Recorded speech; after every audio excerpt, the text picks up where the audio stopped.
I am not a worksheet person and I've fallen into the trap. Never mind. You clearly don't know your card games.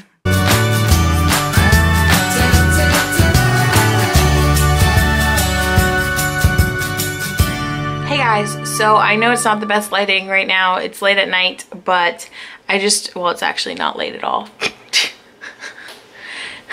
It's dark outside, but I just wanted to come on here and talk about a few things that are going to be happening with my channel as well as with my classroom. If you could tell from my vlog that I just put up before this video, if you haven't seen it yet, go check that out. It'll be linked down below. I did not vlog this week in the classroom. I did on Monday because it was a work day, but other than that, I didn't take out the camera. I feel like it turned into me saying hi in the morning and then me saying bye in the afternoon. And I think that's just a waste. And obviously that's not helpful to anyone. So I found no point in doing that and trying to film things that ended up just being like silly, pointless things that had no point. With that being said, I do still want to make videos, so I'll probably just be filming like on the weekends, or I mean, I'll still take my camera to school, and if something comes up and I really want to share it, then I will. But other than that, I just don't have time to film when I'm at school. When I'm at school, I want to be working in my classroom and not wasting time. And it's hard when other people are there. It's not the time and place for me personally to be doing it. I'm here now to show you what is going on in my classroom. First of all, if you hear that weird noise, it's my laminator. It's heating up because I'm about to laminate some math games that I printed out, because we just took our first math benchmark this week. And now, granted, the 3 4th grade math teachers at my school, we all averaged in the 50s. My scores were not the lowest at all, which is fantastic, but also I do have the largest AIG group, and then my homeroom has pretty average kids. So there's none that are like super high and there's none that are super low. So that did help me.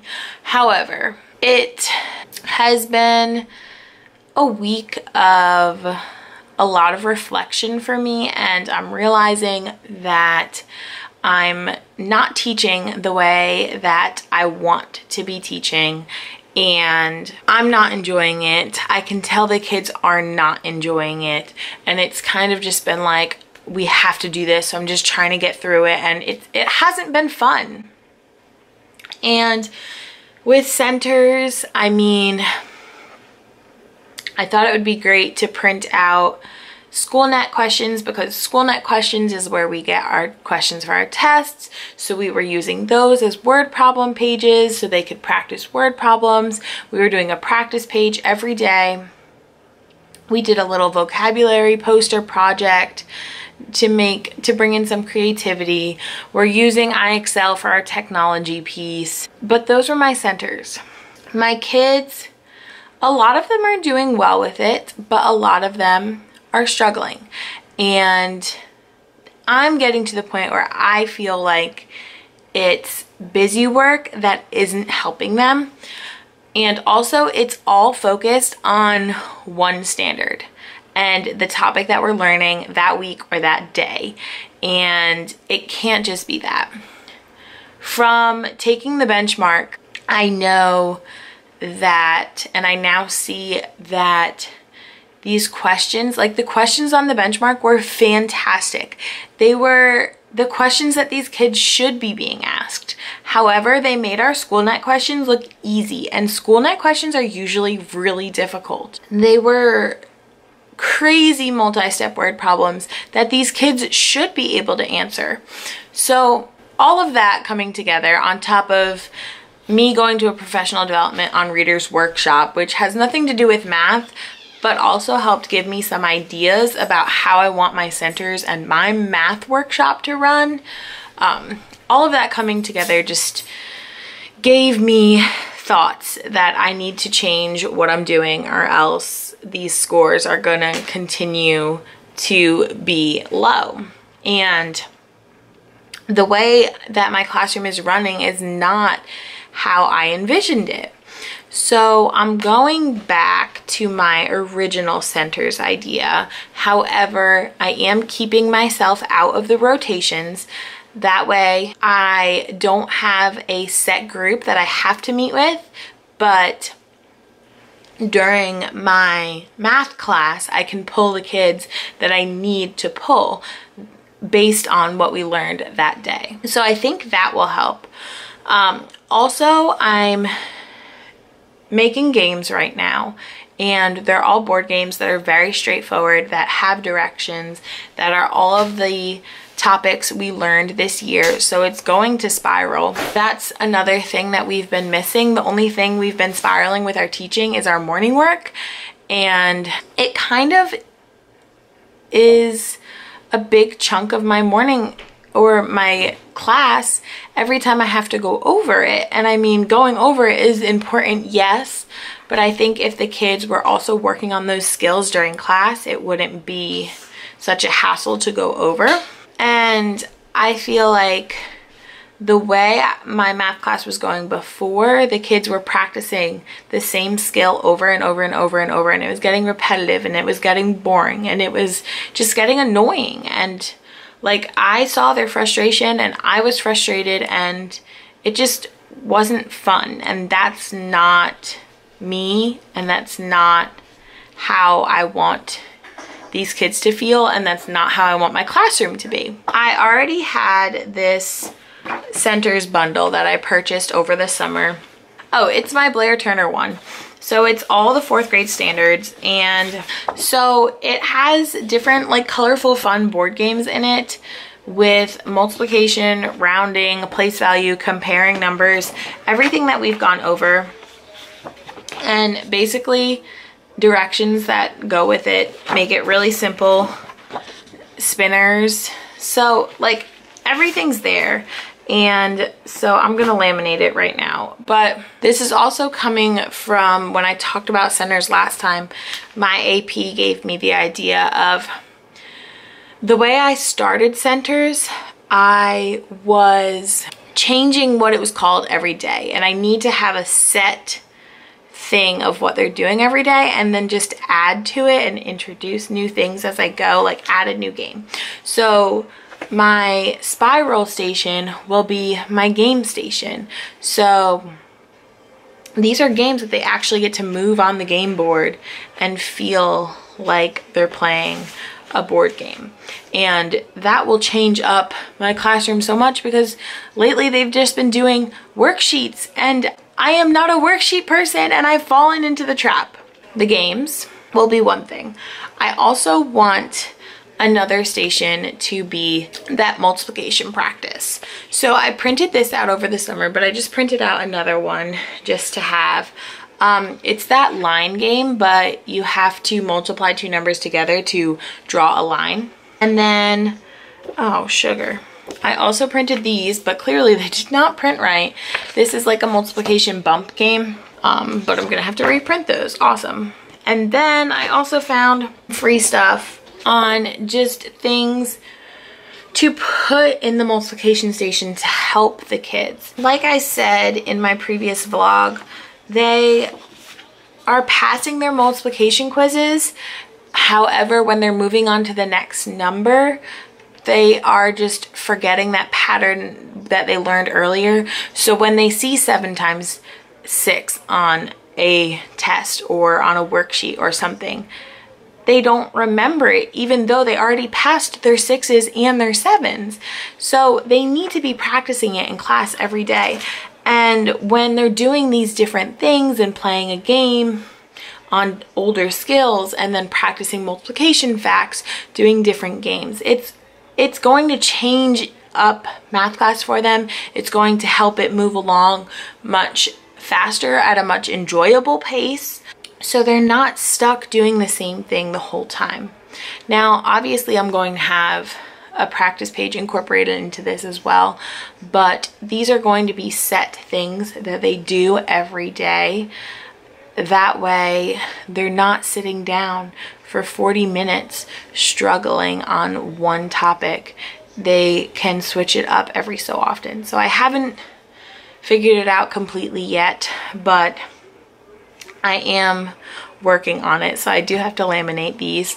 And I also, going back to the word problems on the benchmark thing, I also want to incorporate some more critical thinking questions. And I don't know how I'm going to do it yet, because I do not like so many papers turned in, but I still want to see my kids working. We do have an extra notebook, so I think I may use that in some way and have that as like their center's journal, but they need to be looking at word problems and like breaking them down and really thinking about them. I want to do that in some way, and my battery's about to die and my boyfriend wants to watch football, so that's all I'm gonna say for now, but I may come back tonight. I have a lot to say. I also want a vocabulary center, but yeah, okay, we'll talk later. All right, so I wanted to show you the different things that I printed and laminated yesterday. The first thing I have here are these rounding riddles, and there's basically just a little riddle on each card, and the kids have to guess what number it's talking about. So these go with the rounding game. So when I get to school tomorrow, I'm going to put these in one of my photo case holders to go with this game. I also have little cards that are going to be in my multiplication fact station, and these talk about different strategies with division. I'm going to put them all on a ring, and then these talk about different strategies with multiplication. These were a freebie, and I'll link all this stuff down below. This was also a freebie, another way to practice multiplication, where you roll 2 die, you multiply the numbers together, and whatever the answer is, you can put a line at that spot, and whoever boxes the whole thing first gets to shade it in. It's a different thing to do. And then this is also a part of the rounding game. It involves spinners. So in this little pack, I'm going to include the spinners. I do have a few that I ordered this summer. So you spin and move, and then you spin to find out what you round to. And then the directions. And then this is the game board. So when the kids land on those stars is when they get to pull a card. So the way I'm storing my games, I picked up these from the Dollar Tree, and they're just a zipper document bag. So there's a little folder on the front, so I could put in like the title of the game, or maybe I could even just put the directions on the front, and that's probably what I'm going to do. And then I can put the rest of it on the inside, so that way the kids can see what game it is and get an idea of how to play it before they go in and take everything out. So then I'll put everything else on the inside. Now my only thing is they're going to need the pieces, and I guess I can just put them, I'm going to use the little erasers from the Target dollar spot, so I'll just put them inside the zipper part. They don't need to be in a separate container, so I may just put these in there as well. Just keep everything together. That would be the easiest. And then these are going to go in my rainbow drawers from Michaels. Another game I have is Multiplication Mania. So it comes with different boards. This one's 2-digit by 2-digit. We have a 4-digit by 1-digit, 3-digit by 1-digit, and 2 by 1. And then this one is a mix of it. And here are the directions, and use a spinner again, and I like how the directions are a part of the spinner. That makes it all easy to be right in front of the kids. Here's the answer key. So I'll have that in there, and then this is where they would show their work for each of them. And I just printed 4 of those boards for now, and we'll see how it goes from there. These things are really awesome, guys. They're really like high quality for just being $1, and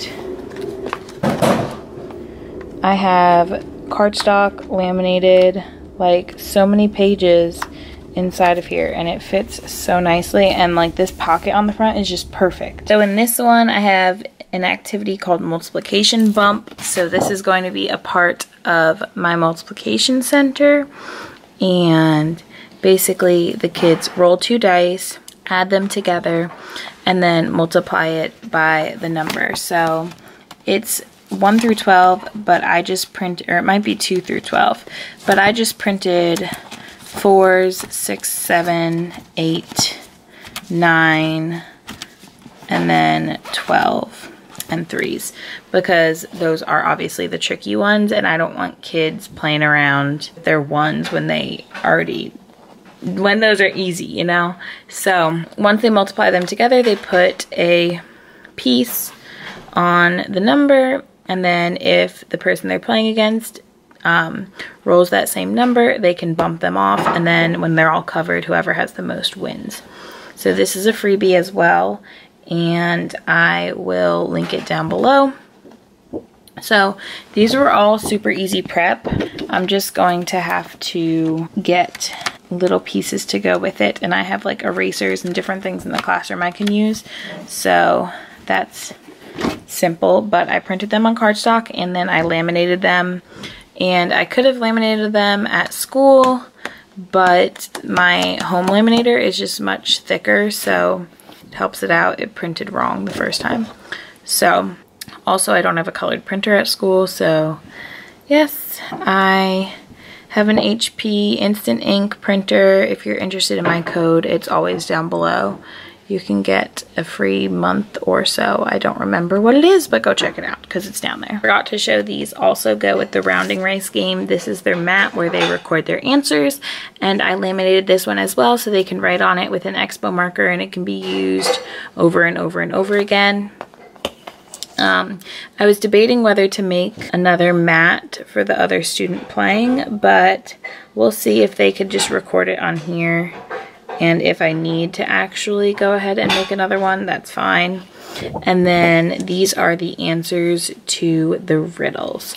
So all of that will be in there so they can check their work after, but of course there's not answers to these because it all depends on their role. You hear the dishwasher running in the background, but this is another game that came with the whole Blair Turner 4th grade centers pack I got. There's a center for each standard, which is awesome.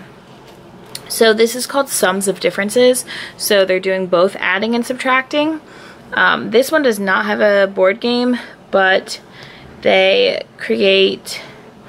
spin a 2-digit number, a 3, a 4, a 5, and a 6, and they subtract all of them, and then they find the sum of all of the 5 differences.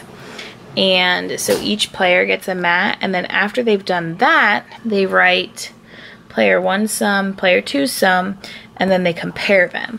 So it's using so many standards. That may just be MBT2 actually. MBT2 and MBT3. I think it's awesome that they have to subtract, then add, and then compare. So we are going to be spiraling all year now with our games. Hey guys, so it's been a week since I last filmed. I did not vlog at school at all this week, and it felt kind of nice. I could just focus on my classroom, and I will probably continue to do it this way from now on. So it's Thursday night. We don't have school tomorrow for Veterans Day. So I am working away on my new centers since I plan on implementing them on Monday. And I just went ahead and ran my vocabulary station, and I just wanted to show you guys what I put together. I'm doing it now because I'm going away this weekend, trying to get prepared. My mentor is also observing me on Monday, so I have to be ready and stress-free. So I'm doing everything I can now. So what I did is I took the vocabulary words that we used. Either we wrote them in our notebooks and talked about them, or they were part of our word wall. And these definitions came with the guided math bundle I got on Teachers Pay Teachers. I'll link that down below. So I just took the definitions directly from there. I just retyped them in a table on PowerPoint, and I just laminated it so it's kind of a little flimsy. But I printed them on cardstock and then laminated them. And now I'm going to cut them out. So each unit I kept on a different color. Now obviously as I continue making more, they're going to be, this one has a lot of vocabulary. As I continue making more, they're going to be repeating colors, but for now I just kept it like this. So I'm going to cut them out, and then to go with that I made this little sheet, which I printed 2 on a page, but I'm going to cut it out. And this has the directions with it, and the bullet points are like little boxes, so they can use like a dry erase marker and check it once they're done with it. So what I plan on having them do in the vocabulary center station, whatever you want to call it, is it says choose a set of cards to play with, match each vocabulary word with its definition. So that's the first thing they have to do. So they pick a set of cards, then obviously they're going to be cut apart, and they match them up with the definition. That way they can refresh their memory if it's an old standard, or if it's a word that they feel like they've never seen, but they probably have. They're just going to line it up with the definition, work together so they refresh their memories. Then after they do that, they could put a check mark in the box. It says mix the cards up and lay them face down to play memory match. And I was talking to my boyfriend and I couldn't figure out like what this game was called. I asked him what it's called when you lay cards down and flip them over to try to find a match, and he said go fish. I was just like, never mind. You clearly don't know your card games. I think it's just called memory, but I'm calling it memory match, so whatever. Mix the cards up and lay them face down to play memory match. Again, matching the word with the definition. The player with the most matches will start the next game. So they will lay them all upside down, and they will flip one over and flip another one over, and if it's the word that goes with the definition, then they get to keep the match.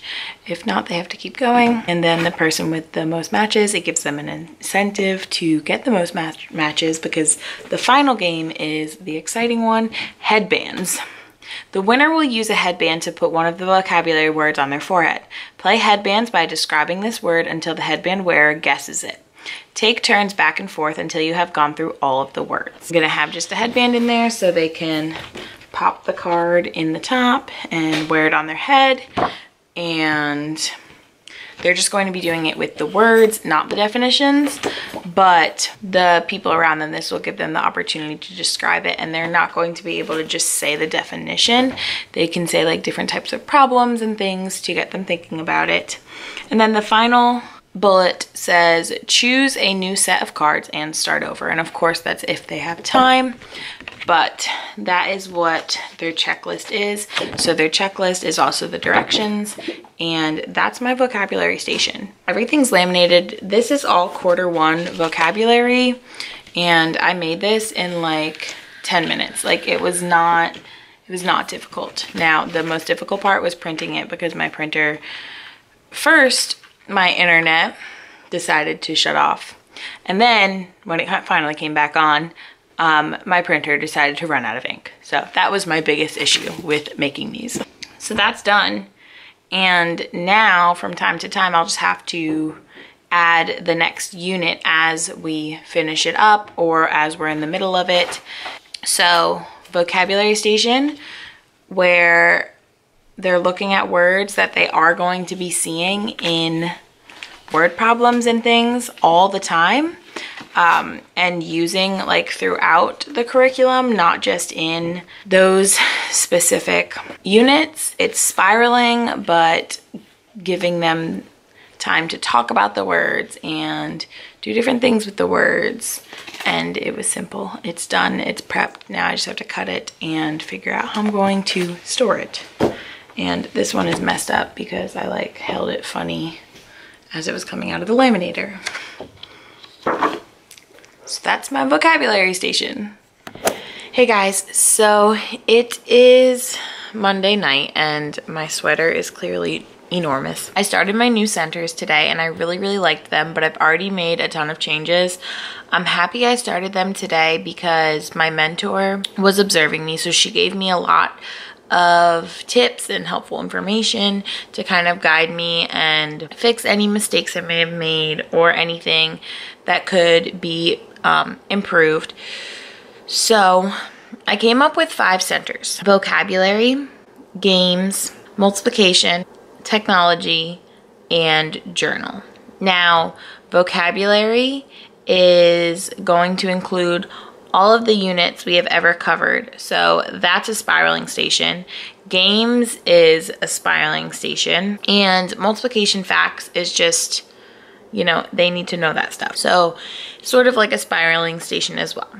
Technology, they're working on the skills that we're currently working on in class on our computer program. And then journal, I'm using the Howard County Public Schools tasks for them to put in their extra math notebook. The journal is their independent work for every day. Now, originally I had those 5 stations, and say group 1 would work on these 3 on Monday, and then they would cycle through and do this one, and this one on Tuesday. And then on Wednesday they'd do these 2 because it was my shorter day. And then Thursday they'd go 1, 2, 3, and then Friday they'd go 1, 2, 3. So they kind of just like cycled through, and whatever one they ended on, they started on the next one the next day, which was my original plan.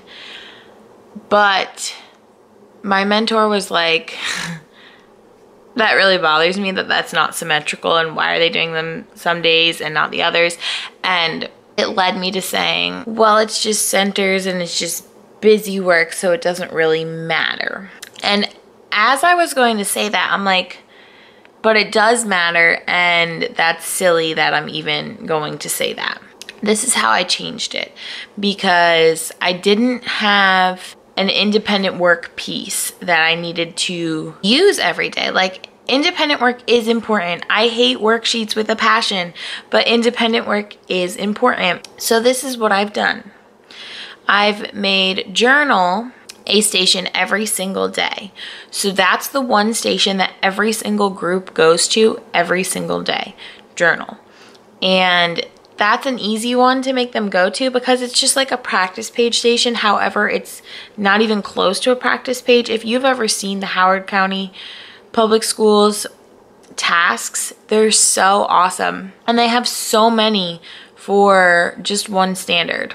I mean, granted, 4th grade math standards are packed with so many like subcategories, but like I had 3 different tasks for today, and the level of difficulty increases each time. So we started with multiplicative comparison today, and the first one they were just using the comparison statement and the multiplication equations and writing them back and forth. The next task had them using a chart to pull out the information, and then the next task went even a little bit further with that and word problems. So it makes them really think deeply about information and use other things to pull that information from, bring everything together. It's just really neat. So I really like those tasks, and I would much rather have the kids be working on those and thinking critically and deeper than working on a worksheet answering 5 problems that are all very similar, you know?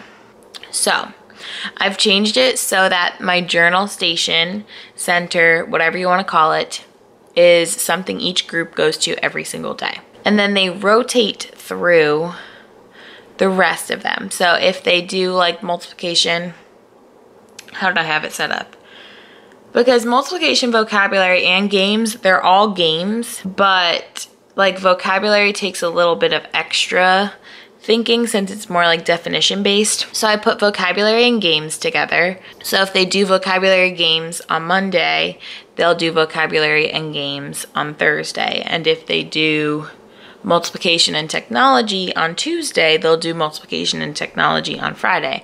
And along with those 2 stations is also the journal station. That is how I'm doing it. Along with the journal station, I have, like I said, many different tasks. So as long as they get through one, I'll be happy.